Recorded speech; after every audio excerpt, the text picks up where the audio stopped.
সাথে ওই মেয়েটাকে আমার কোলে বসিয়ে আমি ওর বুকে মাথা রেখে খুব জোরে চেপে ধরে আছি। বাইরে পুরাই জোস একটা মোমেন্ট। আহ কি সুখ! কাল থেকে যে আগুন জ্বলছিল এই মনে সব নিভে গেল।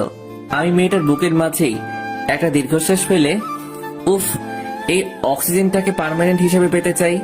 সারা ক্লাসরুমের পোলাপাইন আমাদের দিকে দেখছে। মেয়েটা এবার আমাকে জোর করে ছাড়িয়ে রেগে কান্না করতে করতে ক্লাসরুমের বাইরে চলে গেল। আমি একটু খোঁজ নিতে জানতে পারলাম মেয়েটার নাম শুভ্রা। আর যেমন দেখতে তেমন পড়াশোনাতেও খুব ভালো, তবে বেশি কারোর সাথে কথা বলে না, যাকে বলে ভাবওয়ালি। তবে মেয়েটার মধ্যে একটা আলাদা মায়া আছে।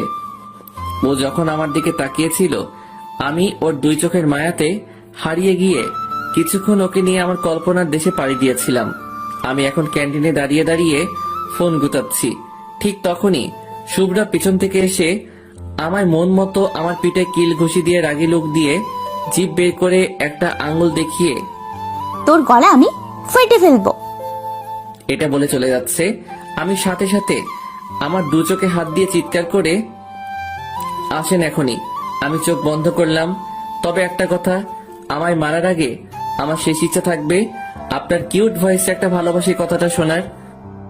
বাইরে মেয়েটা রেগে ওর একটা পা তুলে বলেছি এটা দেখেছেন? অনেক সুন্দর জুতা তো। আচ্ছা, কাল আপনার জন্য আরেকজন এনে দেব। আর কোনো কথা না বলে চলে গেল। একবারও ফিরেও তাকালো না। উফ, আমার মনটা ঘায়ল করে দিয়ে চলে গেল।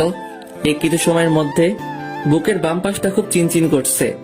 শুভ্রা এক পলক আমার চোখের সামনে থেকে চলে যাওয়াতে মনটা চিৎকার করে বলতে চাইছে, অভ্র, এই সেই তোর ভালোবাসা, যাকে পাওয়ার জন্য আজ 20টা বছর তোকে সিঙ্গেল রাখছি, অন্য মেয়েদের দিকে যেতে দেইনি। অভ্র, তোকে চান্স দিলাম এই মেয়েরে তোর মনে একটা কোঠরে তুলে রাখার। পারিস তো তোর ভালোবাসা এই মনের কোঠরে রাখ। কলেজ থেকে এবার বাসায় চলে এলাম। সোজা আমার রুমে গিয়ে আমি বিছানায় উঠে গেলাম। ভাইরে, শুধুই ওই মেয়েটার কথা মনে পড়ছে, মানে শুভ্রার। শুভ্রা আমার কল্পনা জগতে প্রধান চরিত্র হিসেবে এখন প্রাধান্য পাচ্ছে। শুভ্রার ওই রাগী ভয়েস, তার আমার দিকে তাকানো মায়াবী দৃষ্টি বারে বার ওকে আরো বেশি করে মনে পেতে চাইছে। মনটা যেন বারে বার বলে উঠছে, মনে তো খুব ব্যথা হচ্ছে।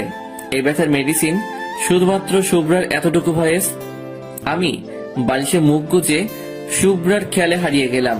কখন যে আম্মু এসে রুমে আমায় ডাকাডাকি করছে আমি বুঝতেই পারিনি। এই